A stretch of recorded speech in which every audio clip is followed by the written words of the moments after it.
여러분, 기독교는 변화를 기대하는 종교 중에 하나입니다. 그래서 하나님의 소원은 변하여 새 사람이 되는 것이 우리 하나님이 우리를 향하신 간절한 소원입니다. 그런데 믿음의 사람들을 보면 처음에는 좋게 시작했다가 마지막에 나쁜 결실로 인생을 마치는 사람이 있는가 하면 처음에는 좋지 않았는데 마지막은 좋은 결실로 인생을 끝을 맺는 사람들을 보게 되어집니다. 우리는 성경의 인물로 가운데에서 성령으로 시작했다가 결국에는 굉장히 안 좋은 악령의 세계로 인생을 망친 바로 사울 왕을 우리는 모델로 보게 되어집니다. 그래서 성경은 말이 뭐냐면 아름다운 사람은 그 머문 자리가 참 아름다워야 된다라는 말을 남긴 사람 중에 한 사람입니다. 그렇습니다. 사울은 아름답게 시작했습니다. 굉장한 핸섬보이에다가 그리고 또한 많은 사람에게 칭찬도 인정도 받았던 사울이었지만 결국에는 한 사람 흉측하게 생겼던 다윗이라는 한 사람을 시기하고 질투하다가 결국에 자기의 인생 3분의 2 이상을 다윗을 죽이는 데에 쫓는 인생으로 살다가 그리고 그렇게 자기가 자랑하던 자기의 그 외모적 자랑으로 인하여서 마지막 인생을 흉하게 망친 사람이 바로 사울 왕입니다. 그런데 구약에 이 똑같은 이름을 가진 신약의 한 사람이 있습니다. 그 사람은 바로 사울이라는 청년입니다. 그런데 바로 이 두 사람에게 있어서의 공통점이 있습니다. 그것은 먼저 이름이 같습니다. 뿐만 아니라 출신의 가문도 같습니다. 구약의 사울은 베냐민 지파의 출신으로 이스라엘의 초대 왕이 되었던 인물입니다. 신약의 사울도 베냐민 지파에서 출생을 했습니다.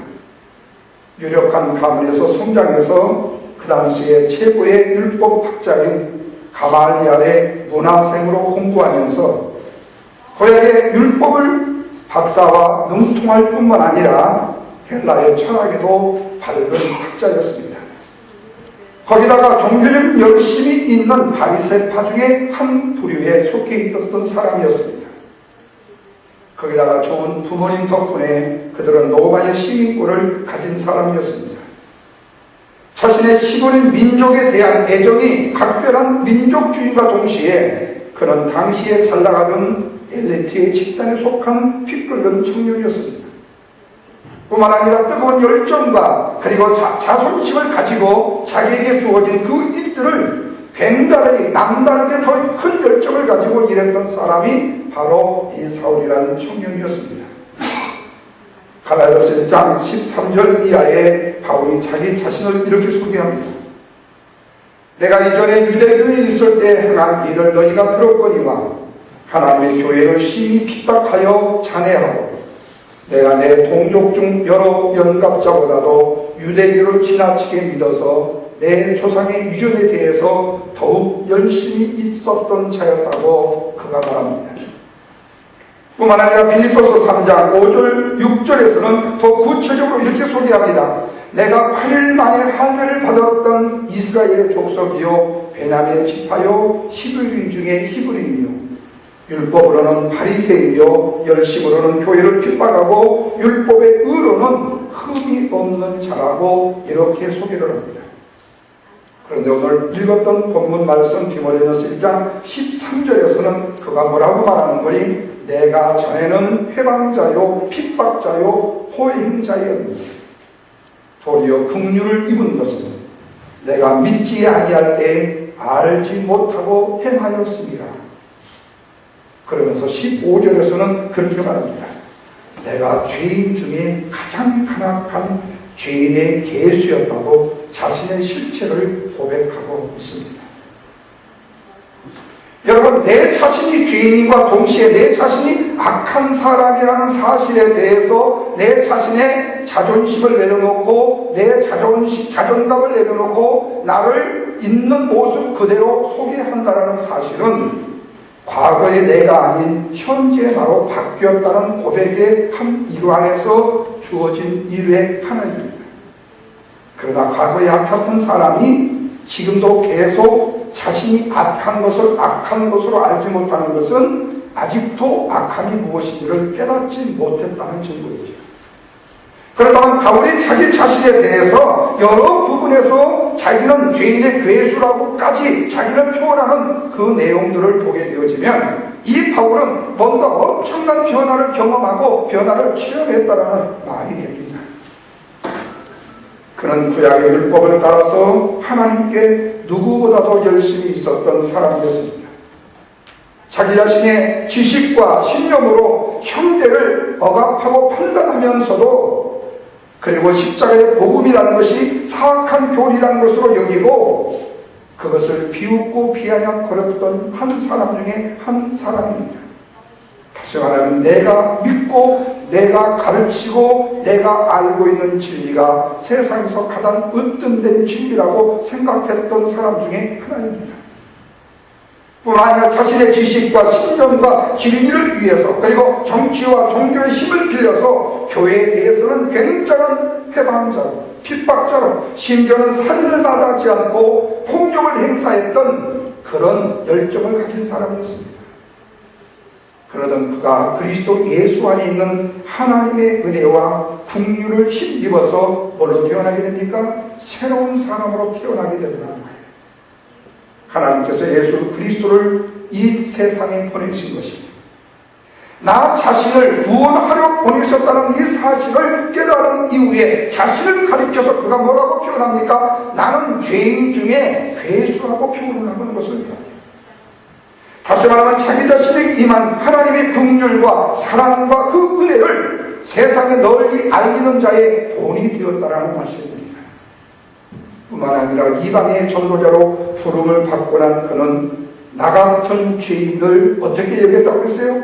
충성되이 여겨서 직분을 맡기신 하나님 앞에 감사한다고 찬송을 하고 있습니다. 이런 그가 안디옥 교회의 선교사로 바나바와 함께 이방인을 향해서 복음을 전하러 나가면서 그의 이름, 교만한 사울이라는 이름이 겸손한 낮은 자의 바울로 바꾸어지게 되어집니다. 여러분, 이렇게 그의 삶이 바뀌고 그의 이름이 바뀐 이 바울이 드디어 하나님을 위한, 하나님의 복음을 위한 사도로 보내심을 받게 되었죠. 저는 하나님을 위한다는 열심을 가지고 하나님께서 죄인들을 위하여 대속의 제물로 이 땅에 오신 예수 그리스도를 핍박하는 자의 위치에 서 있었지만 그가 다메섹으로 가는 중에 하늘로부터 호련히 강력한 빛을 통해서 들리는 예수 그리스도의 음성을 듣고 난 이후에 그는 핍박자에서 전도자, 그의 삶의 방식을 바꿨다는 말씀입니다.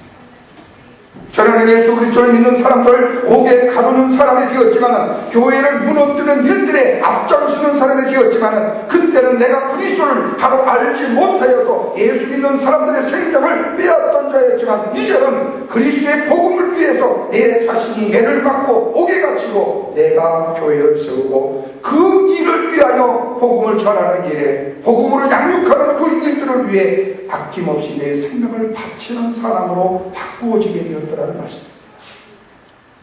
그런데 여러분, 여기에 이 사울 왕과 신약의 이 사울의 다른 점이 있습니다.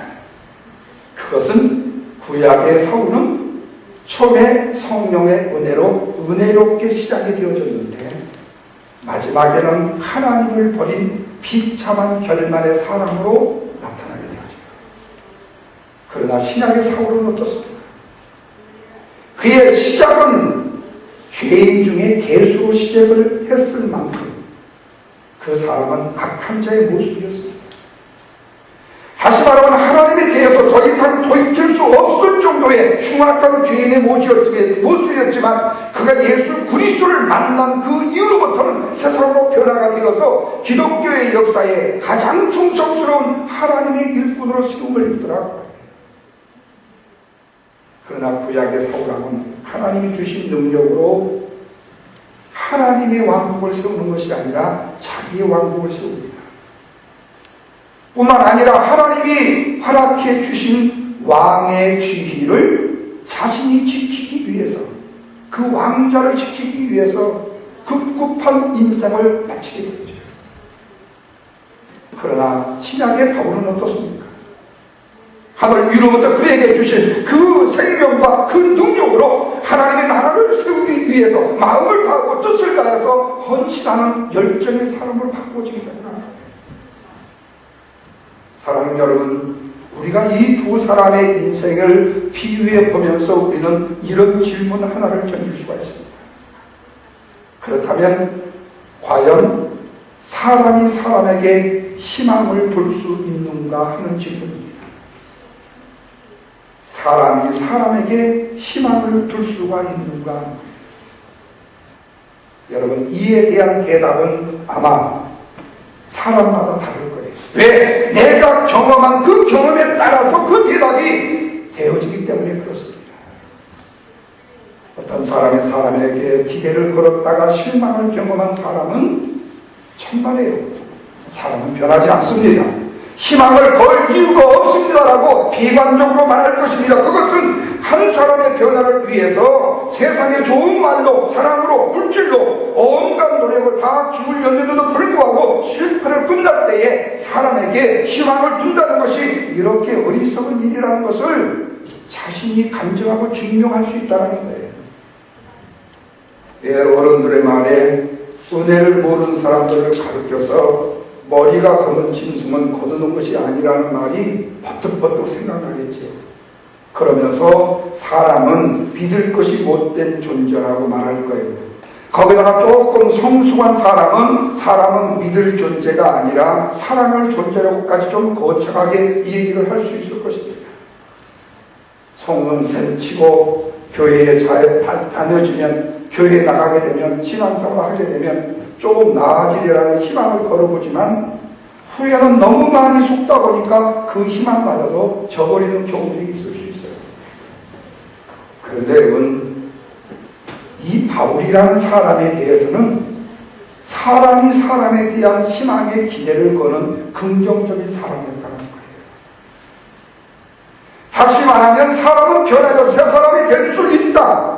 그것은 다름 아닌 내 자신의 변화를 통해서라도 다른 사람들이 나처럼 변할 수 있다는 긍정적인 희망과 소망을 갖더라는 거예요. 다시 말하면 예수 그리스도의 새 생명을 내가 얻은 자가 되었다면 사람은 변화될 수 있다. 바로 그것이 이 바울이 땅끝까지 주의 복음을 전할 수 있었던 복음에 대한 소망이었어요.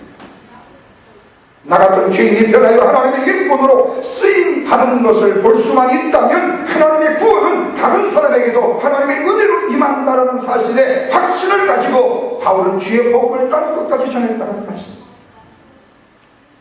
다만 바울이 기대하고 바랐던 한 가지는 이것입니다. 사람에게 찾아오는 변화의 능력이라는 것은 사람의 지식과 힘과 경험과 사람의 능력이 아니라 오직 하늘 위로부터 주어지는 은혜의 선물이라는 확신 말입니다. 사람이 스스로 노력하고 선을 행하고 의를 행함으로 하나님이 원하시는 의로움에 도달할 수 있는 존재가 되어지는 것이 아니라 오직 하나님께서 값없이 주시는 은혜의 선물을 통해서 감사함으로 받아들일 때 비로소 의롭다심을 입는 하나님의 자녀가 되어진다는 사실에 대한 명백한 확신이 바로 로마서를 통해서 바울이 증거되고 있습니다. 이 진리를 깨닫기 전에 그는 자신이 알고 믿고 따르는 그 율법이 자신을 의롭게 만든다고 믿었고 구원에 이르는 능력이라고 여겼는데, 그래서 그 율법을 통하여 구원을 이루려고 그렇게 구원에 열정적인 열심을 다했었는데 혈통과 학문과 지식과 종교적인 열심을 자랑거리로 내세웠던 청년이었는데, 이렇게 살았던 그가 다메섹 도상에서 구원의 주 되신 예수 그리스도를 만난 그 순간부터 그가 그렇게 자랑스럽게 여겼던 혈통, 지식, 경험, 그리고 감, 자신이 그렇게 자랑스럽게 내세웠던 그 모든 것들이 예수 그리스도 은혜 앞에서는 얼마나 초라한 것이라는 사실을 자신이 발견하고 토로하고 있다는 말씀입니다. 이것이 빌립보서 3장 7절 이하의 고백입니다. 그러나 무엇이든지 내게 유익했던 것들을 내가 그리스도를 위해서는 다 해로 여길 뿐더러 또한 모든 것을 해로 여기는 것은 내 주 예수 그리스도를 아는 지식이 세상에 그 무엇보다도 고상하기 때문이다. 내가 그를 위하여 모든 것을 잃어버리고 배설물로 여김은 그리스도를 얻고 그 안에서 내가 발견될 것인데 내가 가진 의는 율법에서 난 의가 아니고 오직 그리스도를 믿는 믿음에서 난 것이니라. 그래서 믿음은 하나님의 은이라고 그가 고백한 것을 고백했어요. 이 말을 다른 말로 말하면 사람의 기준으로 볼 때에 희망이 없는 절망적인 사람에게 우리의 생명의 주인 되신 예수 그리스도께서 찾아가셔서 그 마음을 두드리시니 어둠이 변하여 광력이 되고 절망이 변하여 희망으로 변화되더라. 바로 이것이 바울이 자신의 경험을 통해서 체험한 하나님의 넘치는 사랑과 은혜였다고 고백을 하고 있습니다. 그러기에 바울은 오늘 본문을 통해서 이 놀라운 은혜와 이 사랑을 뭘로 표현하느냐면 하나님의 긍휼이라고 표현하고 있습니다. 하나님의 긍휼. 긍휼을 다른 말로 말하면 뭐인 줄 아세요? 나를 불쌍히 여기셨다라는 이야기입니다. 그래서 사랑하는 여러분, 당시에 이 사울에게 나를 불쌍히 여겼다는 하나님의 긍휼이라는 말이 통할 리가 있었겠는가 생각을 해보세요.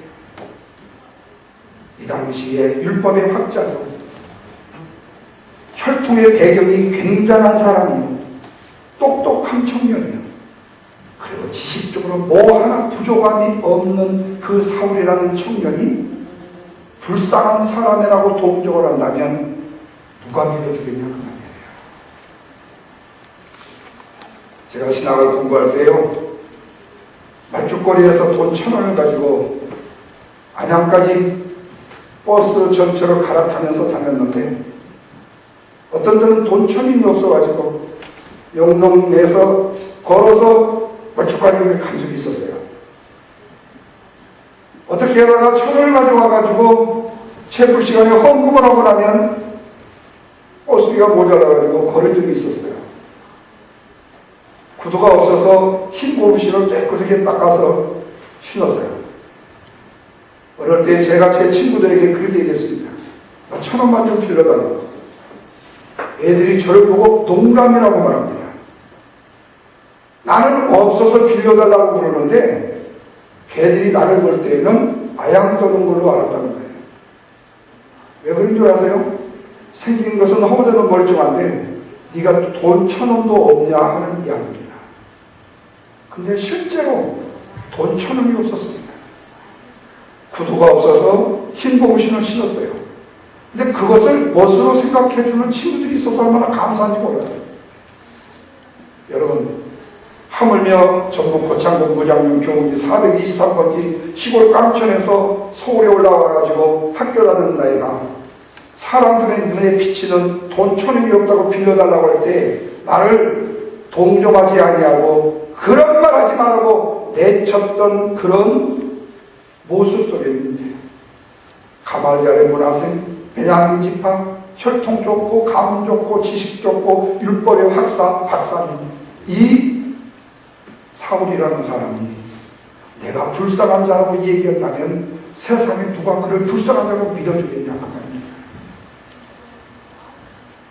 앞날의 성공이 혼인을 이는 그렇게 부유한 집안의 아내를 가르쳐서 그 누가 불쌍한 인생이라고 측은히 여길 자가 있겠는가 하는 거예요. 그런데 여러분, 그런데 예수 그리스도께서 자랑하던 그를 긍휼히 여기시고 그에게 찾아와서 새로운 삶의 몸을 보이시고 새 생명을 선물해 주셨다. 이것이 바로 바울에게는 바로 하나님이 나를 불쌍히 여겼던 하나님의 긍휼이라고 고백할 수 있었다 그 말입니다. 여러분, 한국에 지금 이재용 씨, 이병철 씨 손자 이건희 씨 아들이 나 불쌍한 자예요. 나 불쌍한 자예요. 여러분한테 저한테 한번 했다고 쳐보세요. 그러면 우리가 믿어주겠습니까? 뭐가 불쌍한 거예요? 참, 사람 무시하는 것도 별 이상한 방법으로 무시하네요. 당신이 불쌍하면 나는 어떤 거야? 우리는 그렇게 항거할 수 있을 거예요. 여러분, 똑같은 이치예요. 사울이란 청년이 하나님 앞에 불쌍한 자라고 말할 때 세상의 사람이 믿어줄 수가 누가 있겠느냐. 그러나 사울이 생각하는 자신의 불쌍히 여김은 바로 내가 자랑했던 세상의 지식, 경험, 학문, 그리고 내 혈통, 이것들이 다 해로 여김을 받아온다고 생각될 때, 이것이 배설물처럼 되어줄 수밖에 없다라고 그것을 내려놨을 때 하나님 나를 불쌍히 여겨서 나로 그 고상한 지식 예수 그리스도를 나의 구주로 영접하는데 나를 살게 주셨다라는 그 사실 앞에 고백한 내용이에요. 인간적으로 말하는 그 혈통과 그 지식과 그 열정을 얻기 위해서 얼마나 많은 노력과 수고가 있었겠습니까? 사람들에게는 내세울 만큼 충분한 자랑거리가 될 수 있는 그런 자격 요건이 갖추어진 사울이란 말입니다. 그러나 이 사울이 예수 그리스도를 만난 이후에 예수를 아는 지식이 가장 고상한 것이라고 알고 이런 모든 에브리띵을 모두 다 배설물로 여길 수 있느냐는 말이에요. 사랑하는 여러분, 이게 바로 뭐지요? 오늘 우리의 머무는 이 자리가 정말 아름다워질 수 있는 축복의 역사입니다. 여러분, 우리가 진짜로 예수 그리스도를 바로 잘 믿고 의지한다면요, 이 말씀 잘 들으세요. 내가 머물러 간 내 예수 그리스도를 믿었던 내 자리가 굉장히 아름다운 자리였다는 사실을 꼭 나타내 드러내 증거할 수 있기를 바랍니다. 그분이요, 얼마나 잘 산지 몰라요.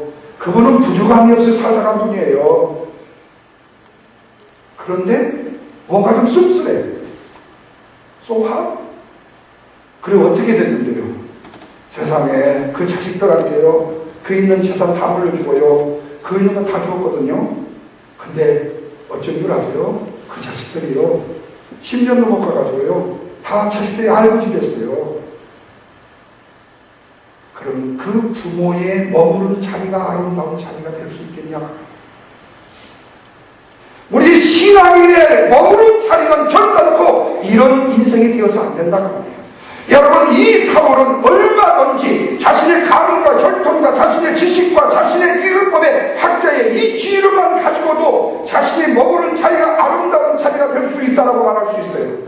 그리고 그 자리를 남길 수 있어요. 그러나 바울은 그보다도 더 고상한 지식이 있기에 이것을 배설물로 여기고 내가 그 고상한 예수 그리스도의 주의 복음을 전하기 위해서 땅끝까지 생명의 위협을 무릅쓰고 주의 복음을 전했다. 그렇다면 여러분, 지금 우리에게 바울이 머물렀던 자리에 그 아름다움은 율법학자로 남아있을 때, 혈통 가문으로 남아있을 때 머무른 자리가 아름답겠습니까? 땅끝까지 주의 복음을 전하다가 로마에서 마지막 로마를 복음화시키고 순종한 바울의 머무른 자리를 더 아름답게 여기겠습니까? 바울은 율법의 학자로 있었던 머무른 자리보다도 땅끝까지 주의 복음을 전하고 마지막 주의 복음을 전하기 위하여 그렇게 사모했던 로마의 감옥에 가서 주의 복음을 전하다가 불과 250년도 못해서 313년에 로마가 기독교 국가로 복음화되어지는 그 기초의 초석을 바로 바울이 로마의 감옥에서 만들었다. 오늘날 그 기독교의 복음의 증거가 바로 오늘 우리에게까지 전파된다. 그렇다면 그 바울이 머물렀던 그 자리에 그 아름다움이 소중하고 귀하다. 그렇다면 오늘 우리의 인생에 머무른 자리도 아름답게 남겨야 되지 않겠습니까? 여러분, 예수를 믿어 영생을 얻는 사람에게 내가 본이 되게 하시리라는 바울의 말을 통해서 오늘 우리에게 그 열매를 나타내고 있습니다. 하나님께서는 지금도 예수를 믿어 영생을 얻는 사람들을 다양한 방법으로 부르고 계시기 때문입니다. 그렇다면 하나님의 우리를 부르시는 그 부름과 긍휼히 여기심에 대해서 우리가 감사하면서 나를 하나님의 일꾼으로 삼으시는 데 감사하면서 살아야 된다. 성령께서 내 마음을 움직이시고 내 삶 속에 개입하셔서 말씀으로 사건으로 그리고 사람을 통해서 나를 부르고 계신다. 다메섹으로 가던 사울을 하늘로부터 들리는 소리에 놀라 주여 유시오니까 엎드러져 음성을 들었다고 했어요.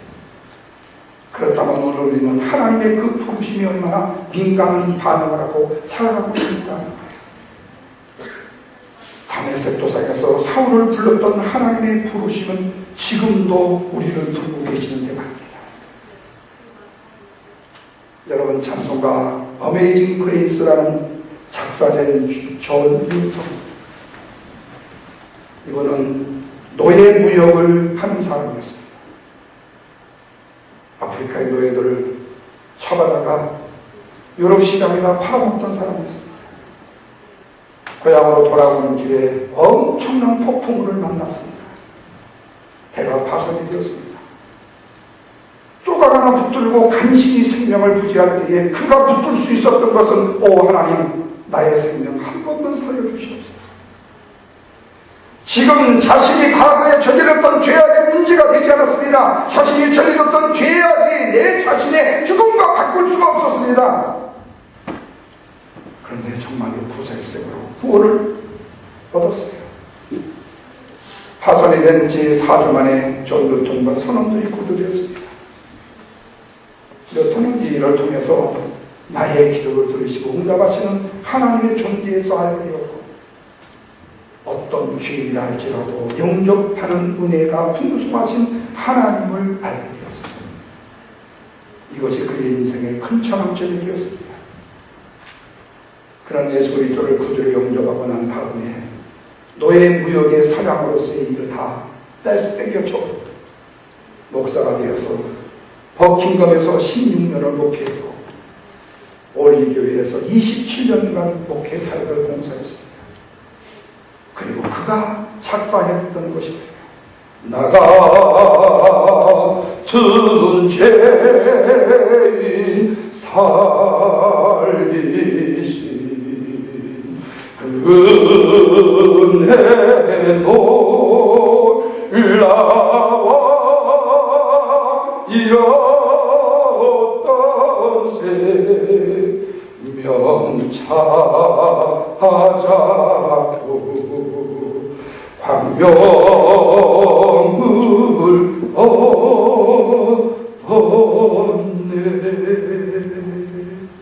존 뉴턴의 일생의 삶을 되돌아보면 이 찬송의 가사가 자신의 일생의 모습을 보인다. 사랑하는 여러분, 그렇습니다. 한 사람의 생애가 예수 그리스도를 진실로 영접함으로 말미암아서 그 사람의 인생이 기다려요.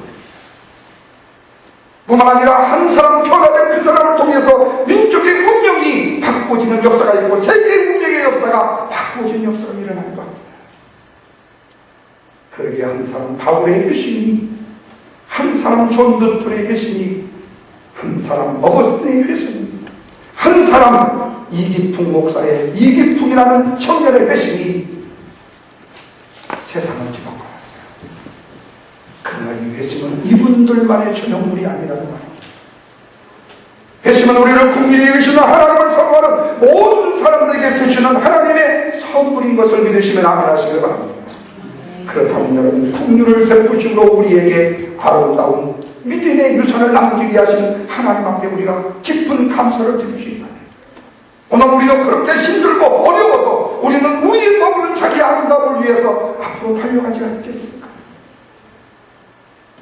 하나님께서 바울에게 긍휼을 베풀어 준 그 이유를 본문에서 그렇게 말해요. 나를 또한 본삼기 위해서라고 말하고 있습니다.